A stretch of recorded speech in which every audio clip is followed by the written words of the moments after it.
Welcome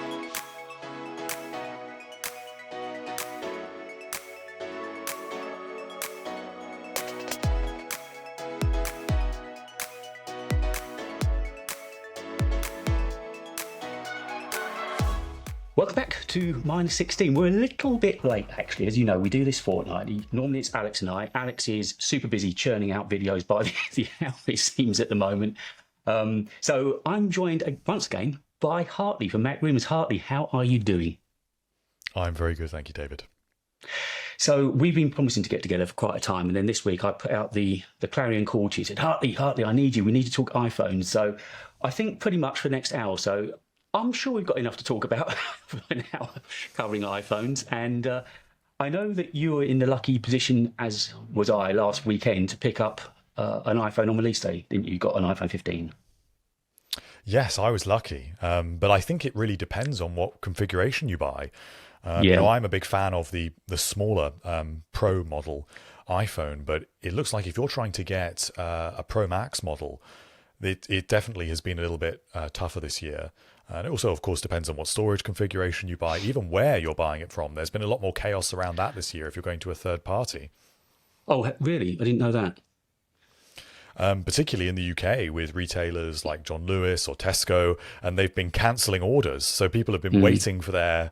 It's because they've gone over their allocation. So the retailers have sold more than they have access to.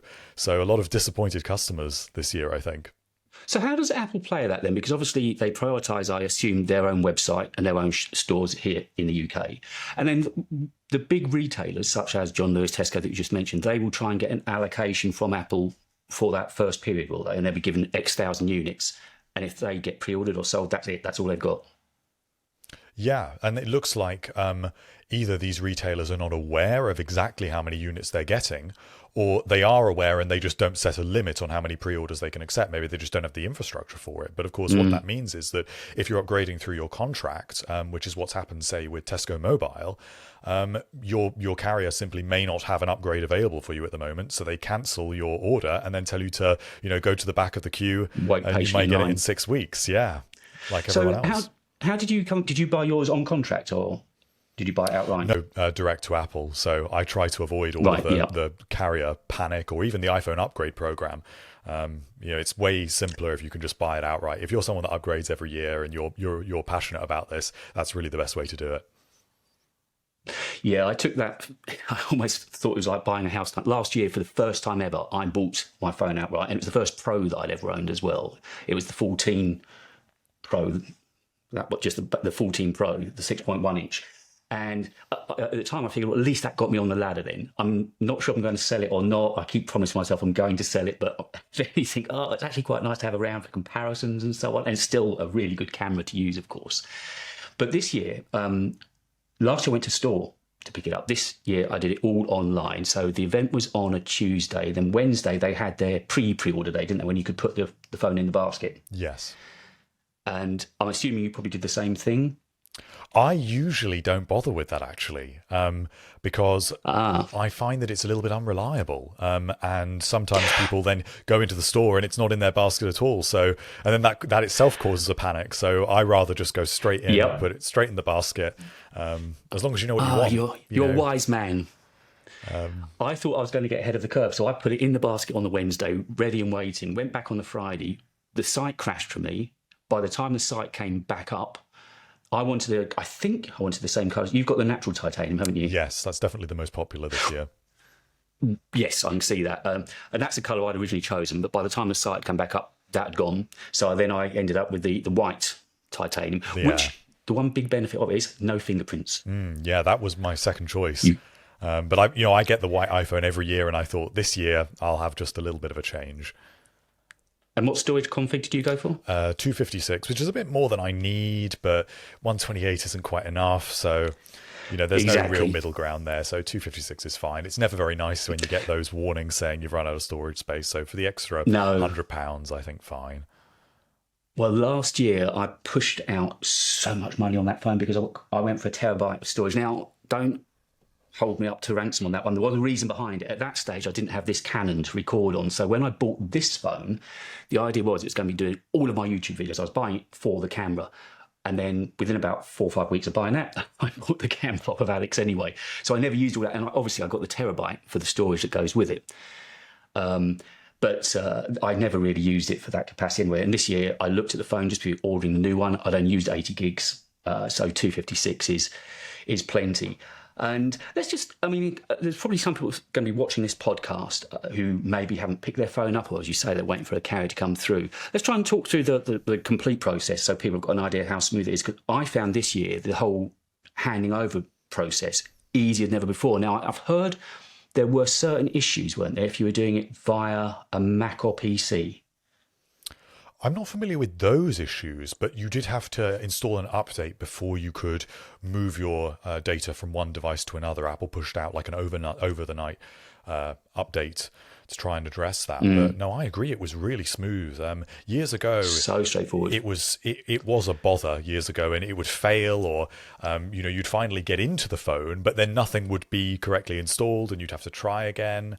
So I think that now they've really smoothed over that process, transferring directly from one device to another. I mean, they've taken a lot of cues from the Apple Watch, where you scan that sort of bubble waveform with the camera, and then everything just moves over. Yeah. And I think that, I didn't do it, but I think you can even do it over a cable. And obviously with USB-C now, that should be faster, but don't hold me to that. I'm not 100% sure. Yeah, I mean, we'll come back to the USB-C because I've got some really good news on that as well. But the transfer, like you were saying, in the past, when I bought phones, I almost kind of bought them and put them to one side for a few days, thinking, I just can't face it. Everything could go into, from the banking to car park apps, supermarket apps, everything just needs re-entering, logging in. This time it just seemed so straightforward. Within an hour or so, everything was working, bar one banking app, and that was my fault. But bar that, everything just worked. And it's quite incredible, really, how poor that process was for so long.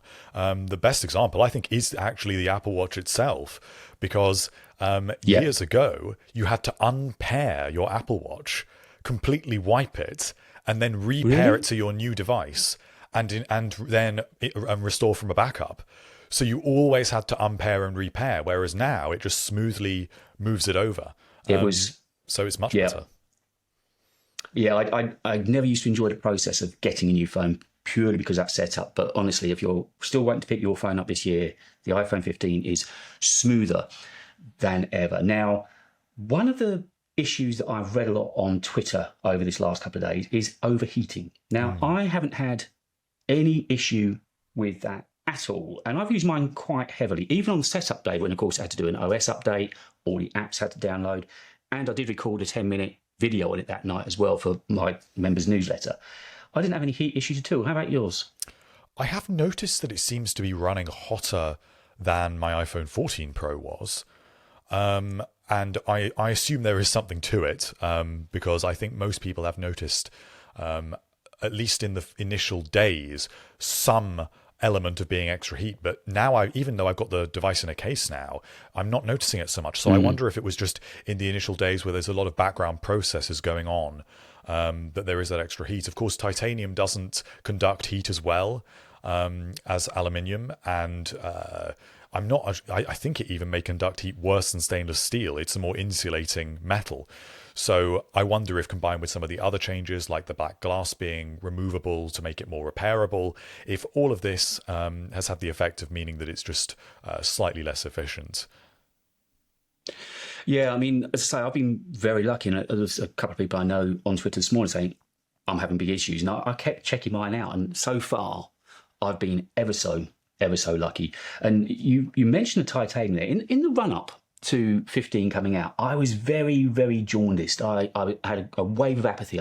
I didn't think there was going to be anything I was really looking forward to that was going to be coming to us on this phone. It just sounded all a little bit samey. And then within the first day of using it, suddenly I'm beside myself. I've just made a video that will be going out later this week. And at the end, I said, I think this could be one of their future classics. It is such a lovely phone to hold. And part of that is the weight. That titanium, it's the stuff of the devil. I don't know how they've done it. I think that it's all sort of come together with this design because ostensibly it looks very similar to the 14 Pro, but then when you take a closer look, the contoured edges really do make a difference. I mean, even now I've got my device in a case, I can even tell the difference in the case of the contoured edges. And then when you include the slightly curved glass and the fact that it is more resistant to fingerprints, I mean, it's not completely fingerprint resistant, but it's an enormous amount better. So I completely agree. I think the design is fantastic. It's beautiful. I mean, it's one of the few phones the iPhones that I've really just wanted to hold and play with. On Sunday, I went out for a good few hours with it, and just holding it, it was so light. And because you haven't got those you don't realise how sharp those edges were on the 14s. They were so angular.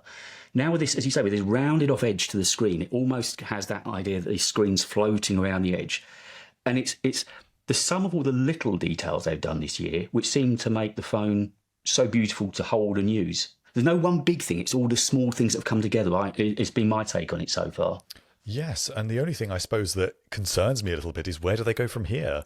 Because the design is now so refined. It's got aspects now of this flat edge design, but also the sort of curved design from years ago, because we've got slightly curved glass, we've got slightly curved edges. Maybe this is it now. Maybe this is how the iPhone's going to look in 10 years. I don't really see where they can go. As good as it gets. Yeah.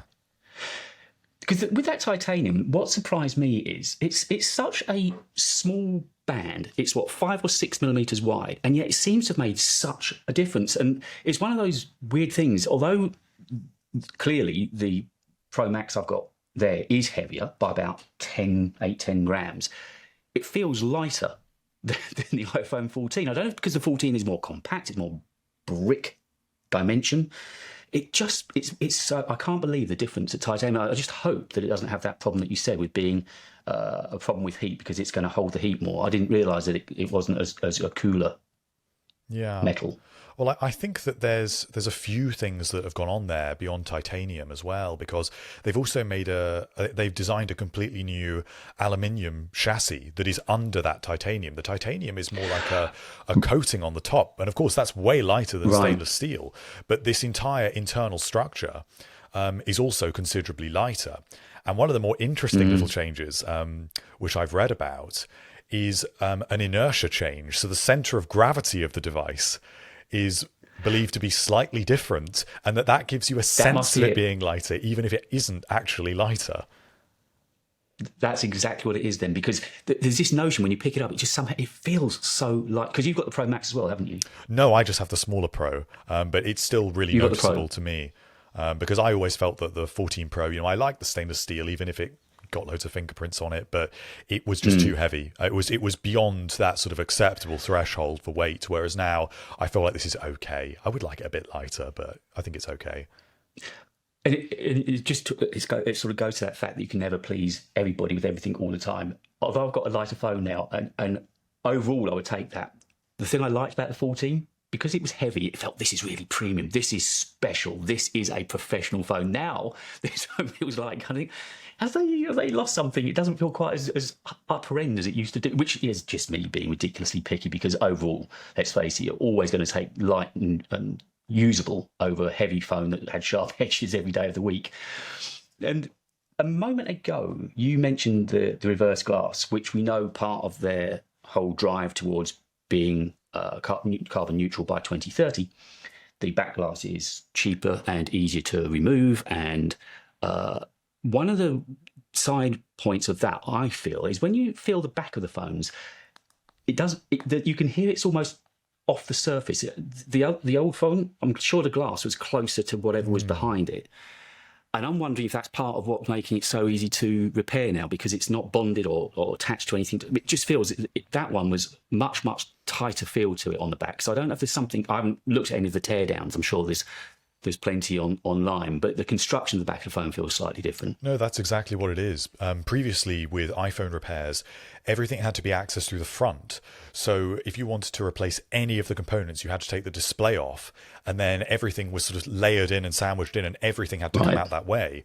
Whereas now you can remove the back as well. So if you want to enter from the back and access those components, you can now do that, which makes it much easier. And even if you need to replace the back glass, because of course, it can shatter, then that's the case. But this actually debuted on the 14 and 14 Plus, even though the 14 Pro did not have this repairability feature with this aluminium frame inside. And so they've actually brought this feature over from the standard models of the last generation.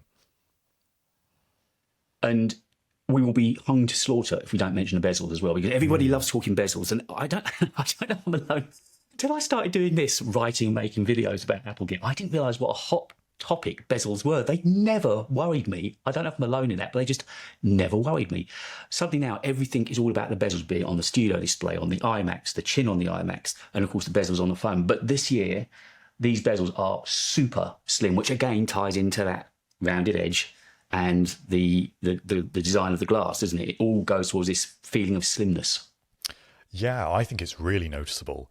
And the thing that I'm most pleased about is when this was in the rumor cycle, because we heard about this a long time before the device launched, I understood that what Apple was doing was making the display bigger as a result. So they would keep the frame of the device compared to the 14 Pro effectively the same size, but use that couple of extra millimeters to make the display bigger. But they haven't done that. What they have done is actually shrink the whole device very slightly, which just makes it that little bit easier to hold. It just feels ever so slightly more, just more maneuverable and just more pleasant, as you say. It just enhances that design. I think it's all going to go next year with the iPhone 16, unfortunately, but that's possibly getting a bit ahead of ourselves. Do you think that, I mean, if we begin talking about USB-C, which funnily enough has been the thing that I've been probably least taken, or I've spent less time thinking or using than anything else like you, I wireless charge. But do you think that Apple ideally would have rather have gone portless before going USB-C? And if they do have this wish to go portless, what will they do about file transfers? Because that has changed, and I'll come on to that in a minute, but I mean, they have cracked that on the Pro Max. It is stunning now, absolutely stunning. But do you think that their ultimate goal is to go portless?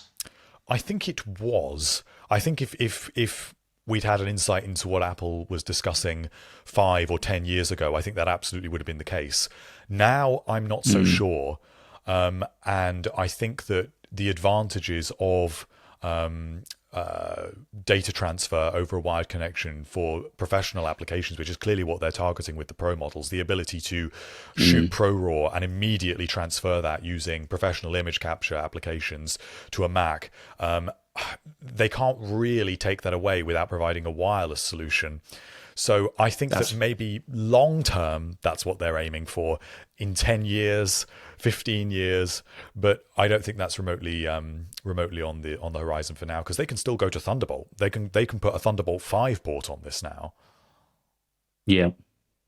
Of course, I made a video recently talking about, are the rumour mongers dead? They got so much wrong this year, and it was not comical, but they got a lot wrong. We'll just leave it there. But we were all told about the Thunderbolt 4 port coming to the phone, and in the end, what Apple gave us with this idea of being able to plug a 3.20 USB drive, SSD drive into the phone, it works so well. So the video that we're coming out in a few days' time, I shot entirely on the iPhone.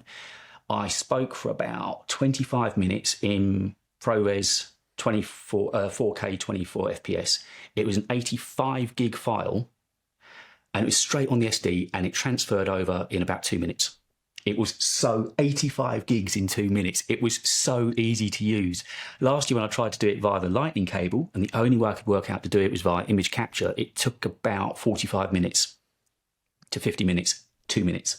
It's unbelievable. It is now a professional phone. I know Capture One have partnered up with Apple as well. We saw that in the event. But it is now, if you wanted to use that professionally, it is such a usable tool.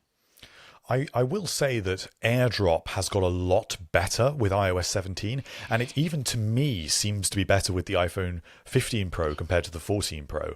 And I have been shocked at the speed of AirDrop, and even with other changes like the ability to do AirDrop over Wi-Fi, not over Wi-Fi now. So if you don't actually have to be in the same place as someone you're AirDropping to, they obviously are building up the infrastructure to really long-term prepare for some sort of portless existence with these devices. But maybe we'll see it with some future version of AirDrop, maybe with a third generation ultra wideband chip that can communicate locally, and you get, high speed, high speed data transfer, something like that.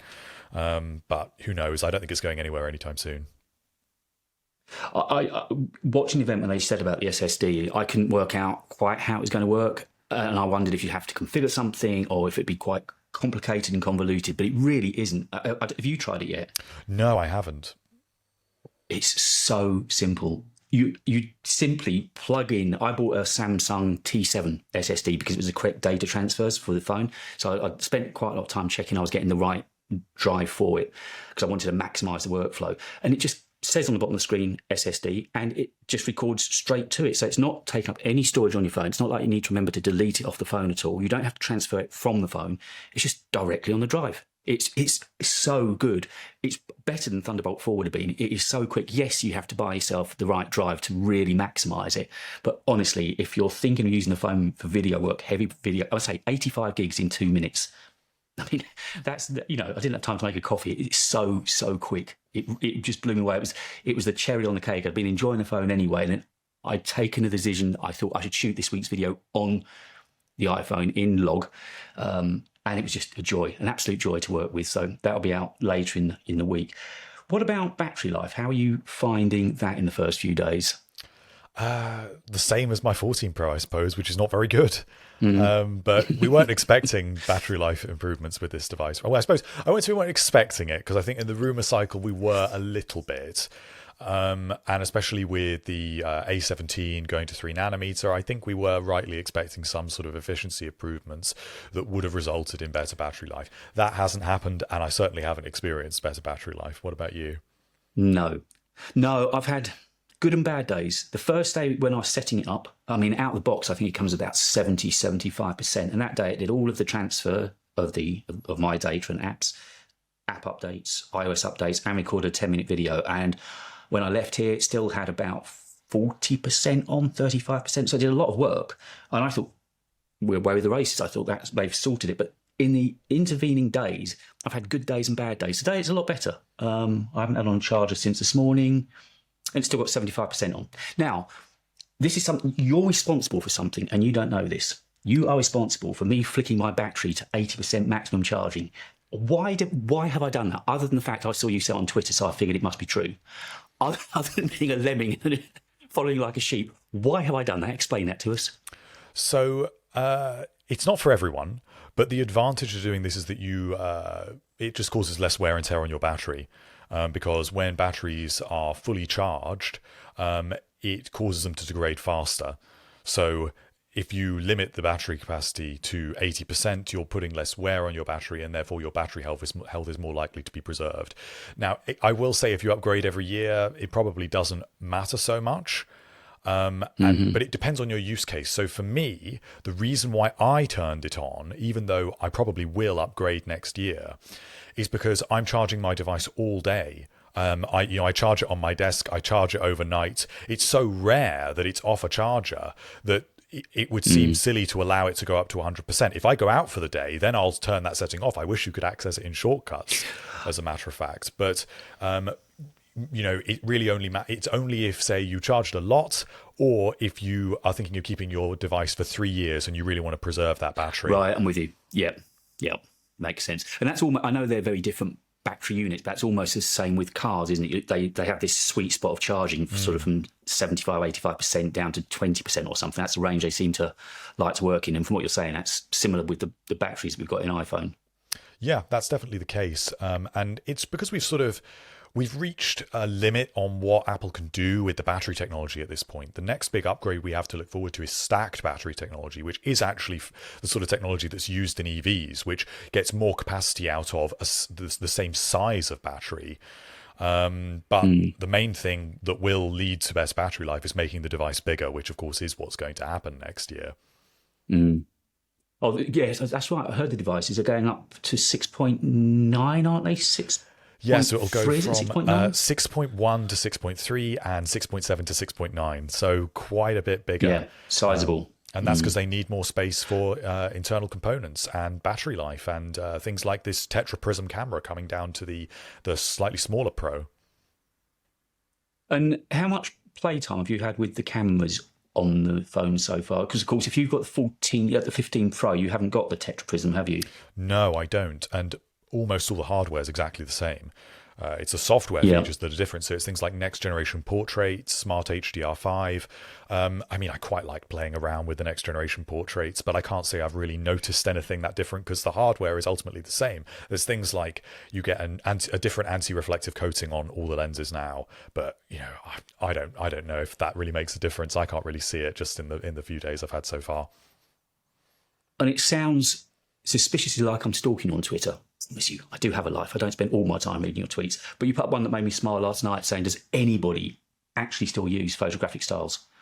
I'd almost forgotten they were there. I don't think I've ever turned them on. Yeah, it was a headline feature of the iPhone 13 Pro. It was the That's one right, yeah. iPhone I didn't upgrade to. Since I started buying iPhones in 2012, I've upgraded every year. But the iPhone 13 Pro was the 1 year I didn't because of features like that. I just didn't care. And I've just, every time I go back into settings and I have a little look at that feature and I sort of think, do I want to turn it on? And then I think, no, because why would it, why do I want to change what's coming out of the camera in that way? I can just put a filter on it later. Why is this making any difference to anything? I don't get it. Everyone slated me in the comments on that tweet saying, oh yes, I use it all the time, but I don't get it personally. No, because surely I think what it does is basically bake in a look to all of your photos, doesn't it? That's the idea of it. Yeah, so it sort of adjusts the white balance or, the the colour science of the image. Tonals, yeah. But surely part of the joy of photography is that each picture should be a little bit different. You don't want one look for all, do you? I wouldn't have thought. That's my reason for not using it. I like the individuality of what I'm working on at that particular time. I mean, I imagine that in some use cases, some professional photographers that really like a certain kind of look and understand how to achieve that may want to bring that over to their iPhone. But it isn't particularly sort of granular, the amount of control you have. You can just control, I think it literally is just like warm to cool and I don't know, white balance, but that's it. It's not really, a serious level of control. But as I say, I do stand corrected because I don't know, there were like 100 comments on this tweet saying, oh yes, I turn it on the minute I get my new iPhone. So, what do I know? Well, it's you and me in a corner by ourselves then. No, never used them, no interest to me at all. And of course, what goes sort of hand in glove with the new phone is iOS 17 came out just the week before, as it always does. I'm taking you've had a good chance to play around with that and find some of your favourite bits and pieces. Now, what are you finding are the big winners for you this year on the iOS? It's actually, it's a bit tricky because when you've been beta testing it for so long, it's almost of course you're one of those, aren't you? Yeah, it blurs into one for me. But I've really enjoyed the change of the Siri keyword. It just makes me feel a bit less ridiculous. I think especially for British users, I don't think we like saying "hey." I think it makes us feel a bit silly.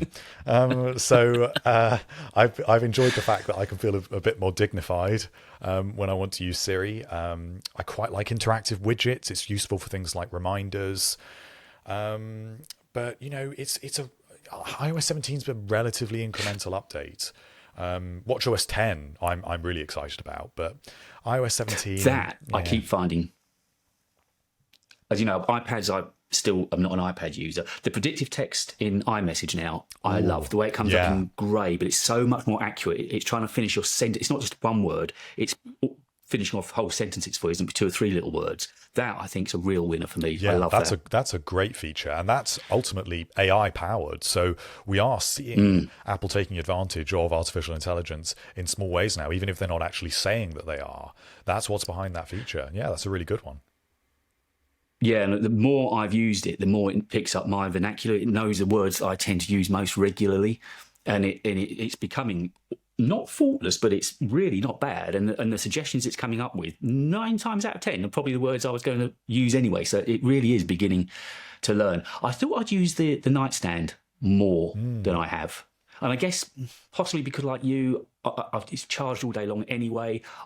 For my sins, I wear AirPods in bed and listen to podcasts anyway, so I'm not really looking at the phone. I thought I would have used that a lot. It looked really good. It was one of the headline features because it looks so pretty, but I've never used it. Have you? I can't believe I actually forgot about that one because I actually use that a lot. I don't use it on the nightstand. But I do use it on my desk because I have a Belkin MagSafe charger that leaves the phone in that upright position directly in front of me under my monitor. So I every day just put my device on that. And before I was just looking at an always on display that was sideways. So it was completely pointless. Whereas now, I put my calendar on there, and I have a clock or the weather or my task manager, and the widgets change throughout the day in the Smart Stack. So I do actually find it really useful on a desk. Nightstand I can give or take, but I do like it on my desk. And I've just one of the things I've actually personalised my. I can't really it won't show up particularly well, but I've actually. You know of Canoopsy, don't you? I'm sure you know of Canoopsy. And he's a really talented artist. So he sold these lovely wallpapers. So I bought some very retro, typical of him, really retro wallpapers and icons. And I've changed the icons for some of the three main apps on the phone to these really retro black and white. It looks gorgeous. Looks absolutely gorgeous. And to do that, you had to go into settings, and I've gone blank on the name. When not Smart Stacks, it's when you're setting up. So I'm right by a road. So if you're here, I record all my AWOL for the videos here, but normally it's at night. And I just thought it's a nicer place to record. So hopefully the road noise isn't too bad. If you're listening on an audio podcast, I'll try and sort it out. I promise you. Yes, it's when to set those up, I had to go into shortcuts, and I have never utilised shortcuts properly. So again, I'm going to throw the floor open to you and learn me. I need to know more about shortcuts and how to use them better, because I know obviously we can use it on the action button now as well. I mean, I've got mine set to the camera at the moment, but with shortcuts, you're pretty limitless as to what you can do, right? Yeah, I mean, it depends on I wouldn't say it's limitless, because there are things that I'd love to be there, like I say, the ability to set that 80% battery condition. I'd love that to be a shortcuts action, but it isn't. I'd even like things to be able to remove songs from my Apple Music library, but that isn't an action. So there are certain limits, but every year Apple throws a bunch more actions in there. But I do use shortcuts quite a lot, and I find it really accessible. What would be some of the main ones you use? And how much time do they actually save? That's what I'm trying to understand. I've never used shortcuts, and I've never understood how they can be that much quicker than just opening an application. I don't know if it's that they're faster, at least for the stuff I do, but I like the ability. So what shortcuts do you use then? So I have things like I can say to Siri that I'm starting work, and it will switch to my work focus. It will move my work calendar event to that time. So it will update my calendar, and it will also correct the end of that calendar event. And then it will play some music I like while I'm working, and it will even change my Slack status as well if I want it to. So instead of going around and doing all those things, and I'm a calendar event myself, that's just quite convenient. And I don't know, if I do things like set certain timers and I want Do Not Disturb to be on for the duration of that timer, I can do that at just the tap of a button.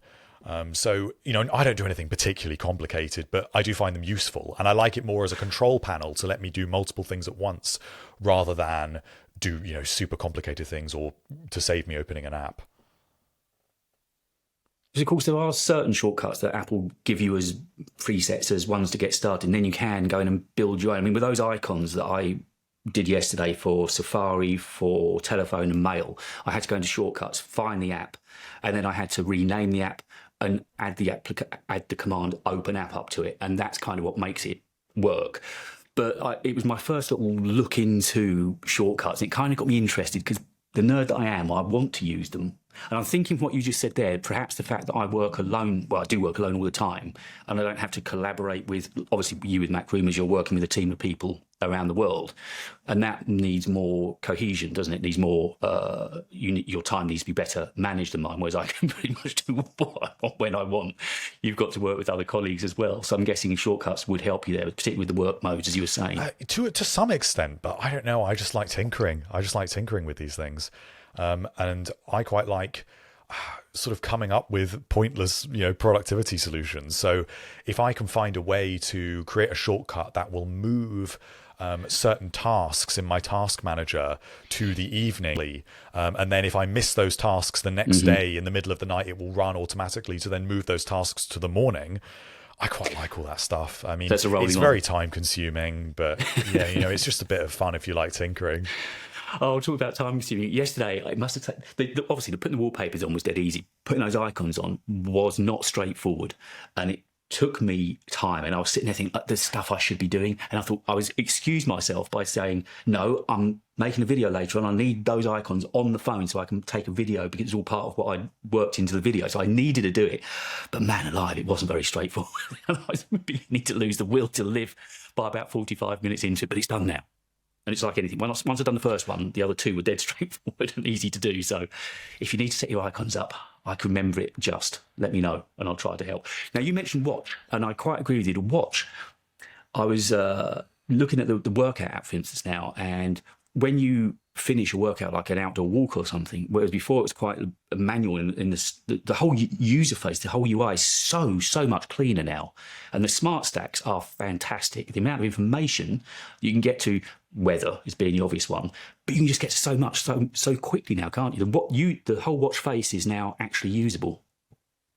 Yeah, I really love all the changes. I like the fact that all of the apps have this overhauled UI, and it's a consistent UI as well, which is really going to help third-party apps because they can now take the cues from that. And that's sort of always the thing the Apple Watch has been lacking. Force touch was once in the mix, and that was a big part of it, but then that went away, but then there were no real changes to how you interact with the device. And so now the idea of these pages that you scroll through, and that's indicated by dots near the crown, and then you get these big circular icons, nice big buttons that are easy to press on a tiny screen. I think it's perfect. And I love the way that the app layout now is also way better. It makes far more sense now to organize your apps. It's so much better. I couldn't believe the difference they made on such a small device, because it's such a tiny face. It's got such a tiny area to work with, and yet now, Smart Snacks really. It was another one of those ones in the build-up because I have never done the betas. I'm not man enough to do that, but I didn't really understand it. I didn't understand the benefit it was going to be, and then suddenly using it when I put it on the watch last week, it was like, wow! It's just made the watch feel brand new and more useful than ever. I'm actually enjoying using the device now by itself. Oh, I agree. I think it's probably the best software update, and probably the most comprehensive software update they've done for years. And the only thing that I don't like, I do have to say I don't like it, is Control Center. Because it feels like a pointless thing to have for a whole button, an entire button. I mean, that could be an action button. I know that would eat into the Apple Watch Ultra, but surely there's something that button could be used for that's a little bit more useful than Control Center of all things. I hadn't thought that. Yeah, you're right, because that side button now, that's all it launches, isn't it? Yeah. And now, okay, I can open it from inside an app, but how often do I need to open Control Center from inside an Apple Watch app? Almost never. There's been. I'm not sure I can blame it on Apple Watch or not. I've had something buggy in the evenings. Any TV I watch is virtually all through Apple TV. So I either watch Apple TV. I know we've had this discussion before. You're not much of an Apple TV watcher, but the content I watch, I either watch YouTube through Apple TV as an app on Apple TV, and I do watch a lot of YouTube and all sorts of content on there. Originals, as I say, and also I've got Sky, which is one of our satellite providers here in the UK. I did a beta test for that, so I can watch Sky through Apple TV as well. But what's been happening, suddenly the audio will just pause, and it's almost as if, because I've enabled the double tap thing through accessibility on my watch, and I'm not sure if it's when I'm moving my hand, it's doing, but the audio just stops and I have to reboot Apple TV. I've updated the software on that as well, so it's not everything's bang up to date, but something is weird going on. I haven't seen anybody else mention it, so I've got a feeling it's something that's happening just to me. I've got to try and pinpoint where it is, but I'm still, every time you and I speak, even if it's on Twitter and we're talking podcasts, I can't help but mention the fact that you listen to podcasts. It's 1.75 or 2 times. I don't know anybody else that does that. How does the content make sense still? Because you just do it gradually. Another example of this is if you do like tracking speed with your cursor. Yeah. If you increase the tracking speed all the way, you're going to not be able to click anything. Yeah. But if you increase it a little bit, a week at a time, you can do it. Again, I've never tried it. Every time I see it at the bottom of the screen, it's you that I think of every time. It sounds terrible now. I'll read your tweets. I'm following you about playing playback speeds on podcasts. I need to get a life, don't I? I need to stop following what you're doing quite so No, much. I'm grateful someone's reading my tweets. How busy is it this week for you at MacRumors then? Is it? How long does that sort of swell carry on? Is it beginning to taper down? Because we're also... Yeah, I felt this week, today, I suppose. Today we're recording on a Tuesday. Yeah. And when was the event? Nearly 2 2 weeks ago yeah. now. It was 2 weeks ago, wasn't it? I think it is slowing down a little bit, but there's still so much content to write. I've been writing a lot of comparisons with different devices. Today I published an iPhone 13 Pro versus 15 Pro article, and there's over 50 differences between those devices. So that's quite interesting to highlight. Because of course that's one of your... the bulk of the stuff is over now. I mean, we're also news hungry, and it gets to this peak, and it comes, and it's this massive flow of news that goes on for a few days either side of the event, and certainly the few days after the event. And then it suddenly feels flat, which is really unfair because, I mean, there's still quite a strong possibility that it looks like they're going to be holding another event in October anyway, which we're assuming is probably going to be maybe the iMac is refreshed. I think that's the one they're rumouring most at the moment, isn't it? I'm not sure how I feel about October at this point, because if I had to come down on one side of the argument, I would say there will be no event. Oh, right. Will there be anything released this year? Maybe. But even that, I'm now not 100% sure about. There are things that you think they possibly should be able to release, like a next generation iPad Air. Mm-hmm. We've heard quite a bit about that. Then there's some sort of wild cards like a new iPad mini. They seem quite unlikely. They're not from particularly reliable sources. And then there's stuff like the iMac refresh, which has been rumoured for a really long time. Yeah. And possibly some refreshes of the 13-inch MacBook Pro and the 2 MacBook Air models. But then there's a lot of reasons why that might not happen. The MacBook Air, the 15-inch model only just came out in June. And we've got reliable sources like Ming-Chi Kuo saying he's not expecting any M3 Macs to come this year. So if there is something, it probably won't be at an event. It will probably be via press release. But we'll see. We'll see. We might have more on that in the next couple of weeks. Because those comparisons that you were just talking about, that's very much one of your areas at MacRumors, isn't it? Whenever you go onto MacRumors and look at the comparisons, they tend to be you that written them. So that's obviously an area that, because having spoken with you before, I know you've all got your own sort of niches within what you look to report on, and those comparisons are very much your area, aren't they? Yeah, people love them. People just really like to see all the differences between the devices, because Apple has a comparison tool for the iPhone, at least, that ostensibly lets you compare different devices, but it doesn't include loads of the features. So stuff like on the iPhone 15, it doesn't mention the anti-reflective coating. It doesn't mention the larger sensor for the main camera. So there's always stuff that they don't include any details about. So what I try and do is really provide a comprehensive list of every feature you get. That must take a lot of work between the devices.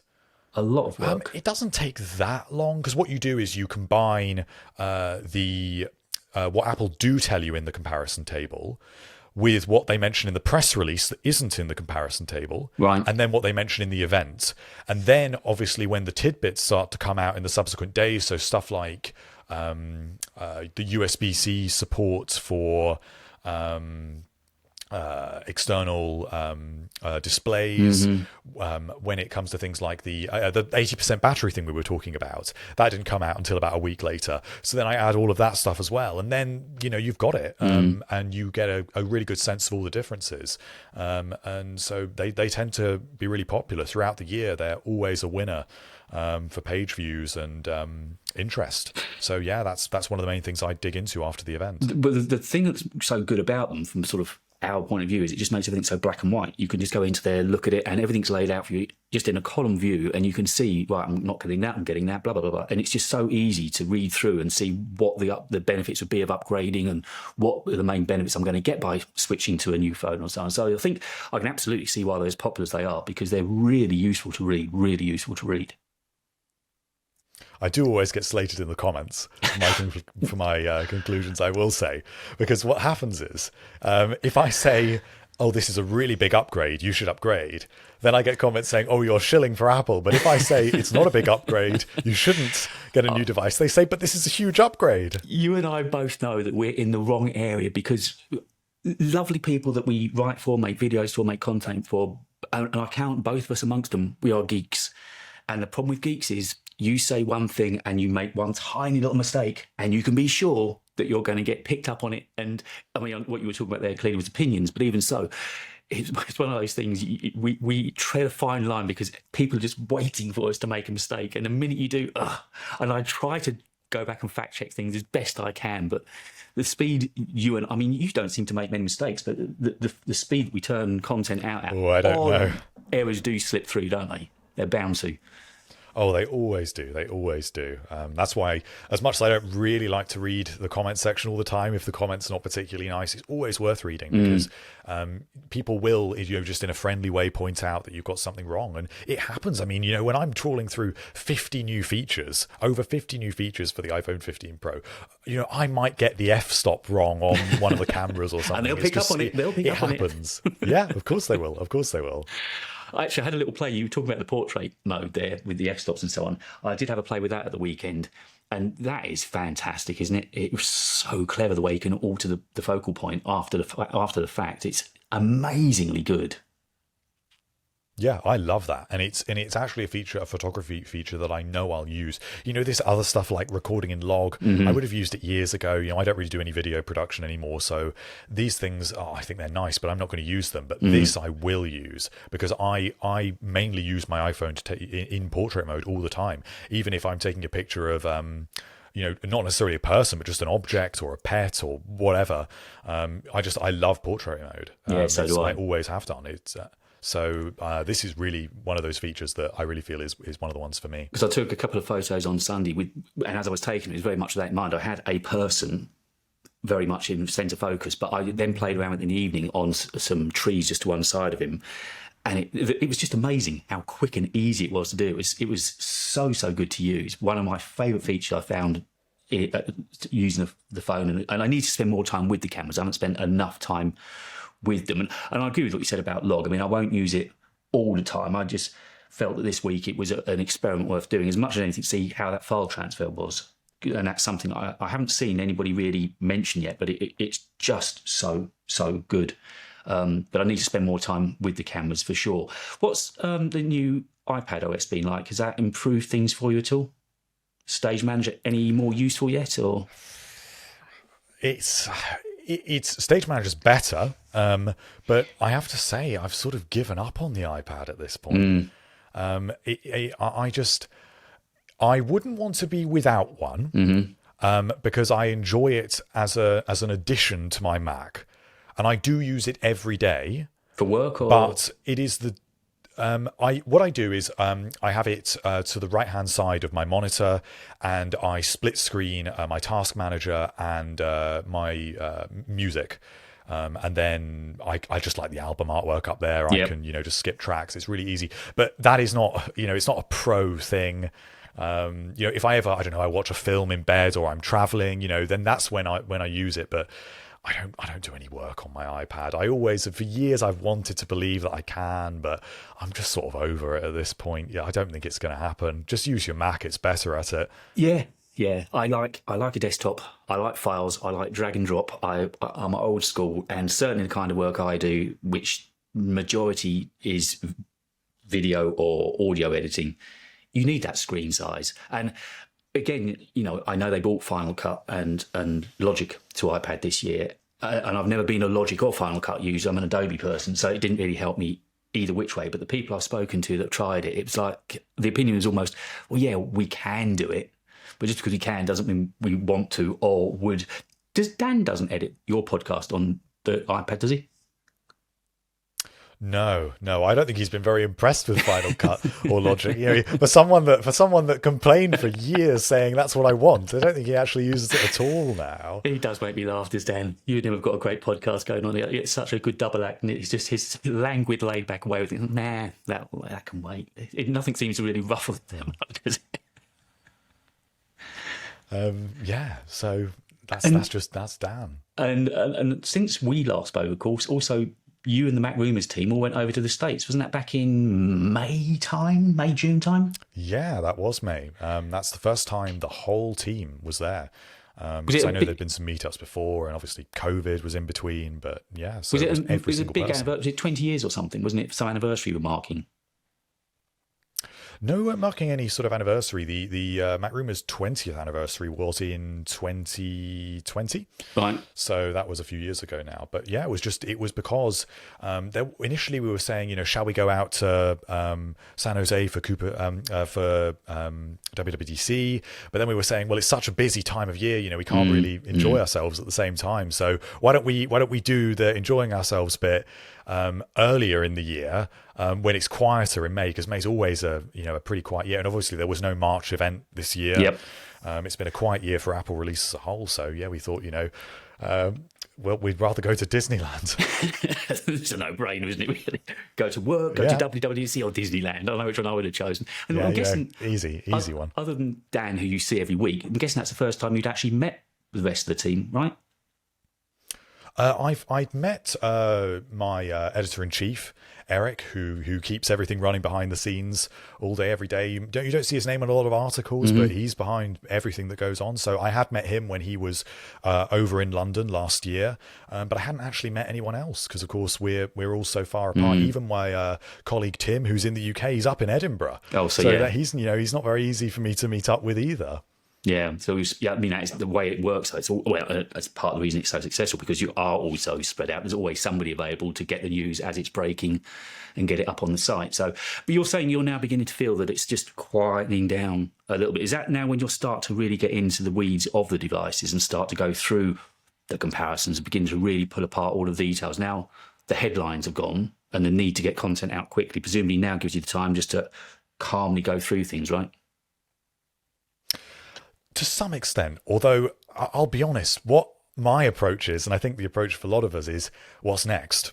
Because we're in the rumors game, so I'm today I was on Weibo trawling through Chinese social media, and I found a nice little scrap of information that the iPhone 16 or Apple devices released next year will have thinner circuit boards. Tiny little tidbit, but I was really happy with that and got an article out about it. So that's sort of, we're always on to the next thing. What I want to talk about is the iPhone 16. I don't want to think about the 15 anymore, which I know is really bad, but it's like, I did see my first. That's where my head is. I saw my first. I think I saw looked at Mac Trust today. I think was the site. But I saw something about iPhone 16. So I remember that was the case last year. The minute this comes out, we're on to the next thing.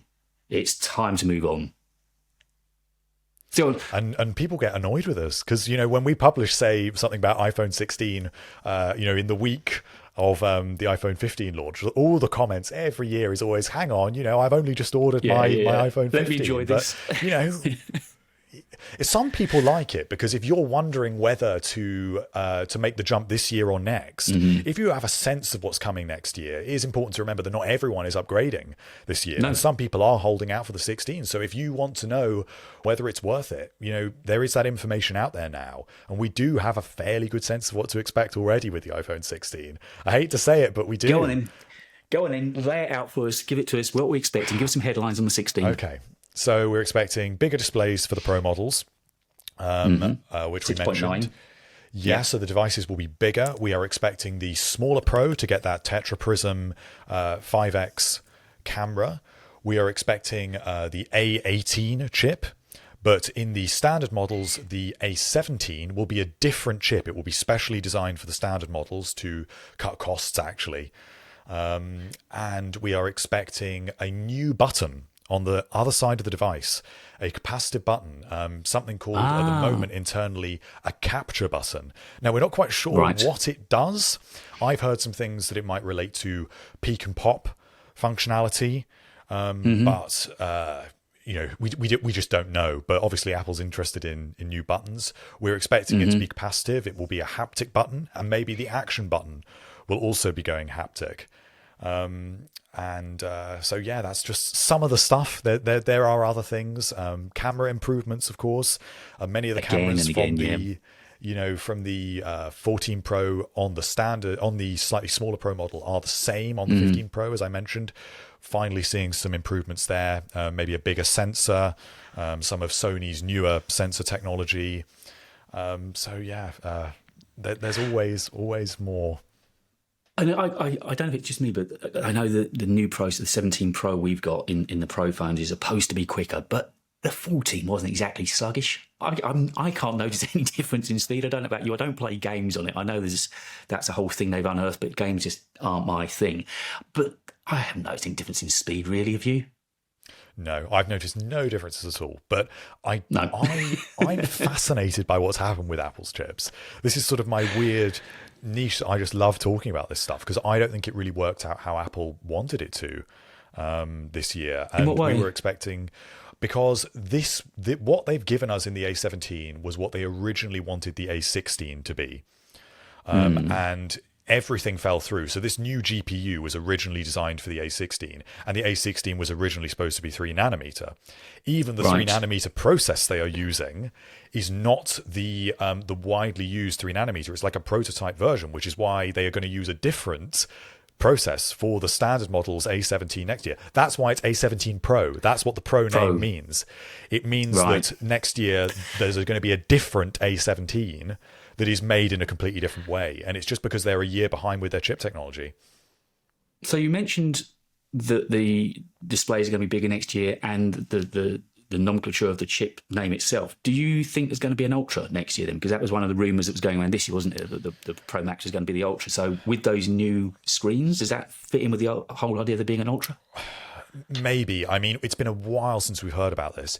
It was reliable sources like Mark Gurman that were coming out with this, saying that it would actually now be next year that we could expect a new Pro model to be added above these devices. So it wouldn't be in place of the new 6.9-inch device. It would be a whole new thing, a bit like the Apple Watch Ultra, a completely different product line. But we haven't heard anything else about it. And what I will say is that all the rumors that were saying that this year they would rename the Pro Max to the Ultra, I have reason to believe that that was something seeded by Apple to uncover the identity of leakers. So, I see. So they let it out to certain areas, and then if it came out, they knew who was leaking it. Yeah, I think that's what happened this year. But then I do trust Mark. So, but he hasn't mentioned it for so long. I don't know. I don't know what that Pro model would even feature. Because how much Pro can it be? Yeah, I mean, maybe it can have extra cameras for, integration with Vision Pro. Maybe they can give it a more powerful chip. Maybe they give it Thunderbolt. There are things they could do, but do they really want to make it more complicated without a real basic quality of life feature? And it's a foldable or something. I don't really care. No, but we're saying it's more Pro than the Pro in essence, and yet you're now able to record in log on an iPhone. I mean, how much more professional can you possibly want to get, right? Yeah. So I don't know. Maybe we'll find out. It was interesting what you just said, though, that Apple possibly let that out as a little bit of a whistleblower thing, because, again, something I wrote recently, I was of the opinion that Apple are so good at this game, they will let out just enough information through the year to whet appetites, to get the press columns, to fill videos. But if they want to keep something to themselves, like they did last year with the Watch Ultra, they're more than capable of doing it, aren't they? I know it's harder with the phones because there's a wider supplier chain, but I'm sure they are in control of everything, and nothing will convince me otherwise. They definitely do like to seed little bits of information, but I do think more comes out than they are comfortable with.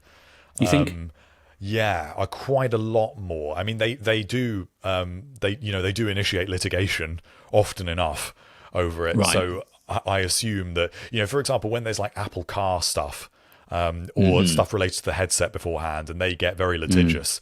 So it does happen, but they definitely do seed those little fake rumors, and then we find out afterwards in various ways that it looks like that's what happens. Now, you and I haven't actually spoken since Apple Vision came out. What are you going to do? Will you be trying to get your hands on a pair next year or not?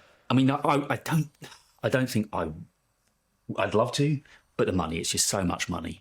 I'd love to try it. And that will I will probably buy one with the intention of returning it, but I might love it. Maybe I'll keep it. I don't know. That's the risk. I just have a suspicion that it is basically an iPad on your face, and a really good iPad. Right. But I think that the actual productive abilities of it are not going to be really more than an iPad. So it's not going to be better at productive tasks than a Mac. And why would I use an external display that's an inch away from my eyes when I can just use a perfectly good studio display that's far better for my eyes and doesn't make me all sweaty?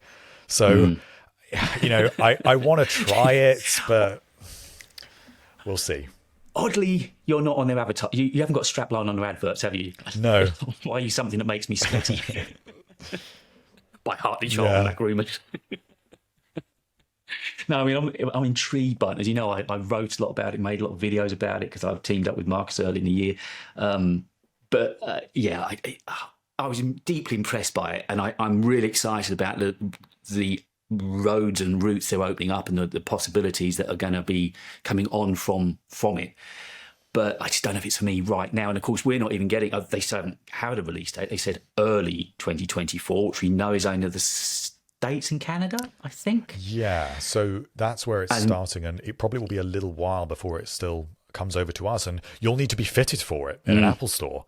So it's not going to be an easy thing. It's not going to be really an online purchase. You are going to need to, at some point, go and work out what kind of light seal you need.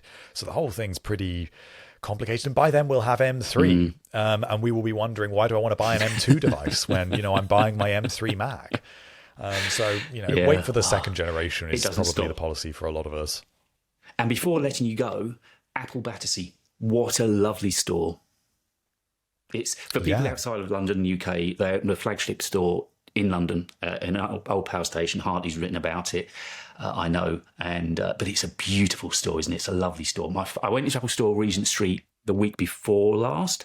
I was in London, but the Battersea store is just gorgeous, isn't it? Absolutely. It's got some sort of style with it. It just makes it feel really, not bohemian, but it's got an elegance to it. I love it.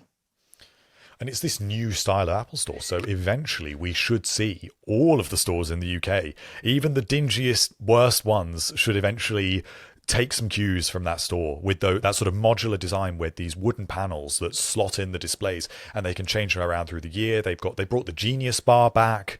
And crucially, of course, it takes on the design of the original building, and which to some extent they've done in Regent Street as well, which is really nice. But it's mainly, say, in the States, or they've done it in Italy as well, where they sort of try and preserve the building. I mean, some of the Apple stores in the UK, maybe you wouldn't want to preserve the original building, but you get what I mean. Yeah, I do, and it's got a lovely feeling to it. I'm so glad, because I think you went there for the opening day, didn't you? Yes, I was. And I think I went up there that weekend, so I just missed the sort of the hoopla, because I know they had quite a few events going on. But yeah, lovely store. But Hartley, it's been way too long since having a chat with you, so thank you for making time this week. So, it's just good that it's got to the back end of all the really heavy workload for you. So, but thank you so much for making time and chatting. Don't forget, Hartley will be back on with Dan this week. Got plenty to talk about on MacRumors. That goes up for us in the UK Fridays, around about lunchtime normally. Yeah. And it's available as an audio podcast. If you're a beast like Hartley, you'll listen to it 3 times speed, so you can get through it in about 20 minutes. Yeah, sounds about right. Hartley, thank you so much for making time. It's great to catch up with you again, my friend. Really good. Thank you. Enjoy your phone. Speak to you very soon. Cheers.